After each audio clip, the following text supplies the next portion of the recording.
Eh bien bonjour à tous, c'est Clem Sogladif et aujourd'hui on se retrouve pour la deuxième journée du groupe A.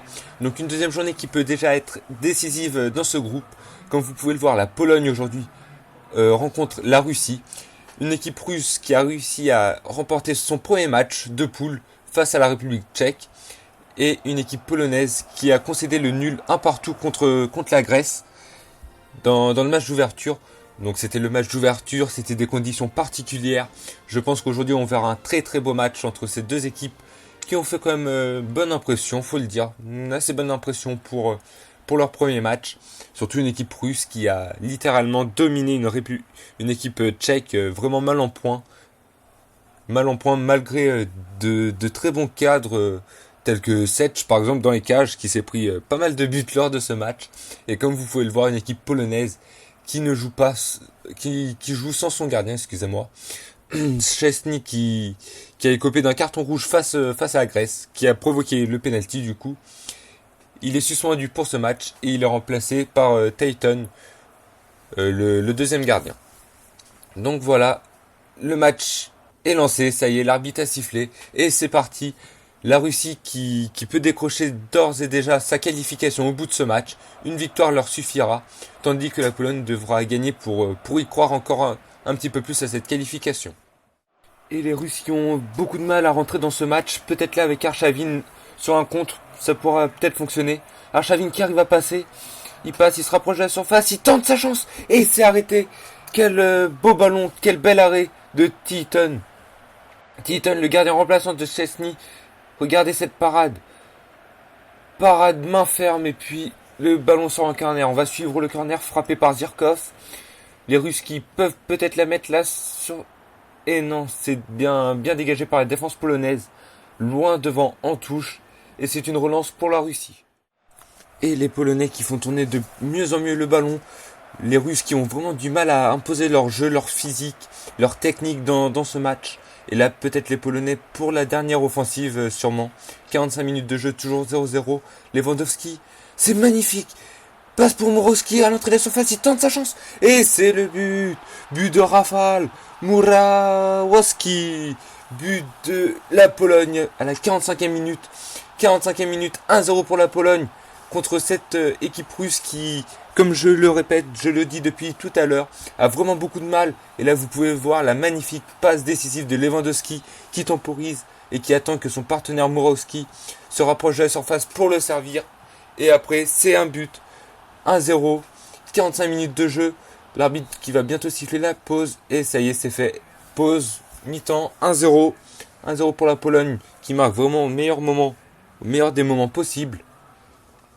Et regardez les statistiques, 68% de possession de balles pour la Pologne, 38% pour la Russie.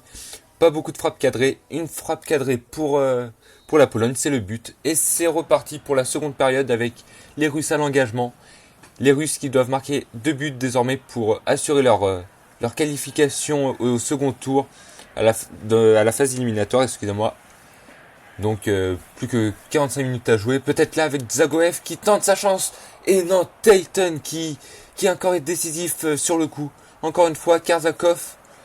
Karsakov pour Shirokov. Et c'est bien rattrapé par la défense polonaise. 1-0. Et ça commence déjà bien dans cette deuxième période. Et la Russie qui tente de partir en compte là avec Semchov. Semchov pour Arshavin. Arshavin qui lance magnifiquement bien. Karsakov en profondeur. Karsakov qui va temporiser. Il n'y a personne au centre. C'est fait. Il la met à Denisov pour Arshavin. Arshavin la remet en retrait pour Zagoev. Zagoev qui frappe. Mais non, une frappe trop molle. Et Tayton qui capte bien la balle sans souci.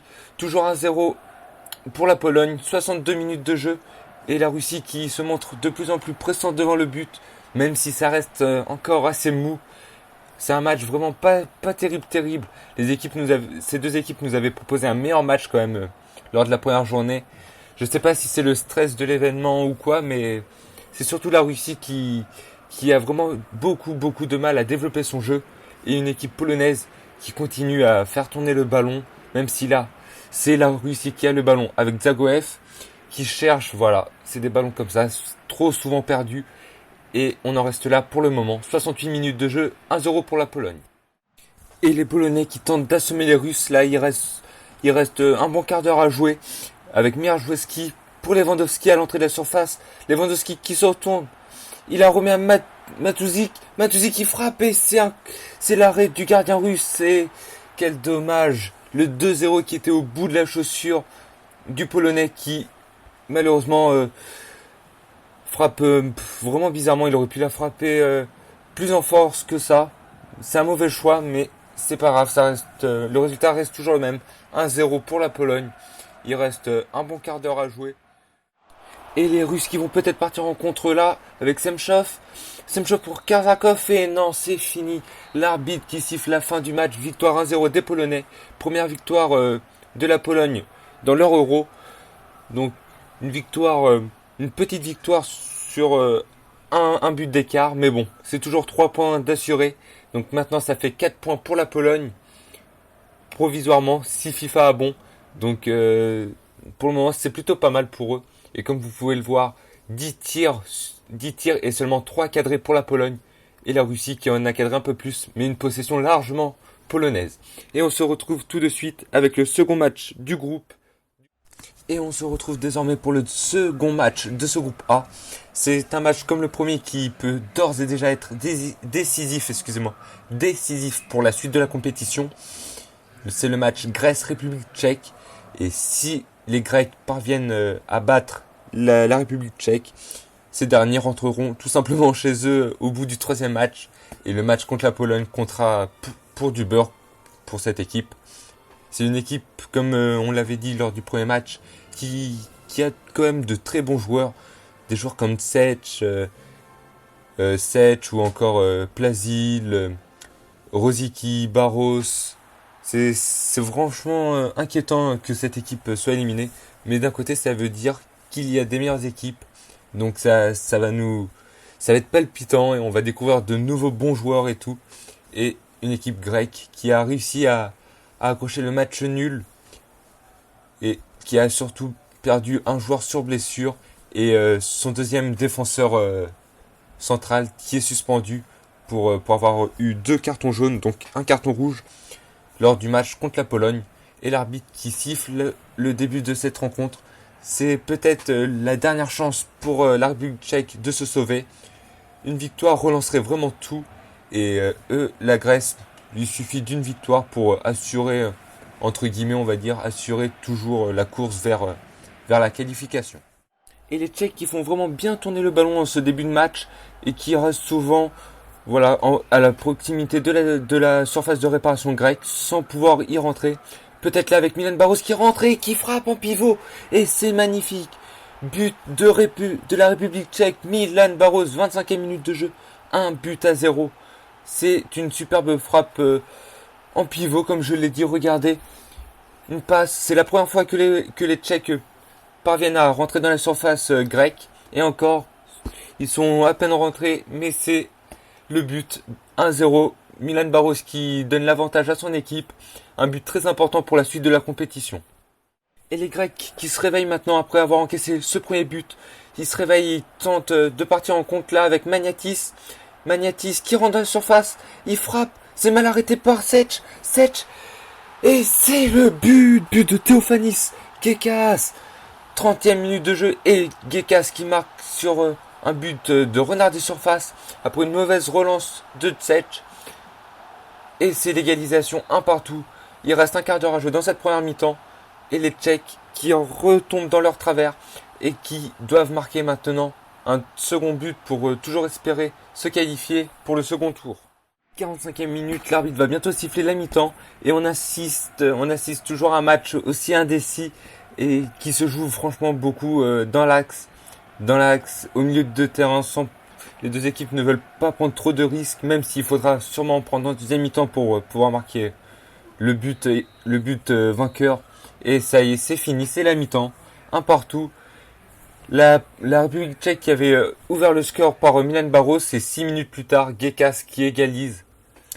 Et comme vous pouvez voir les statistiques, c'est franchement kiff. Et c'est reparti pour la seconde période. Engagement des Tchèques. Et puis les Tchèques qui ont qu'une chose à faire, c'est marquer pour toujours espérer une qualification à la fin. Et les Tchèques qui mériteraient vraiment de marquer ce but victorieux, peut-être là avec Milan Barros. C'est une équipe tchèque qui domine de plus en plus. Et quelle frappe! Quel but de Thomas Rosicky! Superbe frappe! On va regarder ce ralenti. J'ai rien vu venir. Regardez-moi ça. Une frappe imparable pour le gardien grec. Pleine lucarne. Magnifique la frappe de Thomas Rosicky. Mais qu'est-ce qu'il nous a fait? But victorieux. But de la victoire, 90e minute. Et c'est lui qui donnera peut-être à son équipe l'espoir toujours de se qualifier pour le second tour. Oh là là, quel but à la 90e minute. Avoir encore les jambes, la puissance et le mental pour marquer un but comme ça, c'est franchement exceptionnel. Et 2-1 pour la République tchèque. Les Grecs qui vont peut-être... Non, ils vont rien faire du tout. Peut-être une dernière offensive. Et non, l'arbitre a sifflé la fin du match. C'est impressionnant. Je n'avais même pas entendu le coup de sifflet avec le chaos qu'il y a dans le stade du côté des Grecs. Mais la fête des Tchèques qui revivent. Et Sech, vous pouvez voir Sech, Petr Sech qui revient également. On va voir les statistiques. Et oui, c'est quand même assez serré. 52% de possession pour la République tchèque, 48% pour la Grèce. Mais des tirs cadrés, souvent cadrés, pratiquement à chaque fois. Mais ce sont des tirs qui restent vraiment très mollo. Donc voilà. Donc victoire, 2-1 de la République tchèque. On se retrouve demain avec Enzo pour pour les matchs de la deuxième journée du groupe B.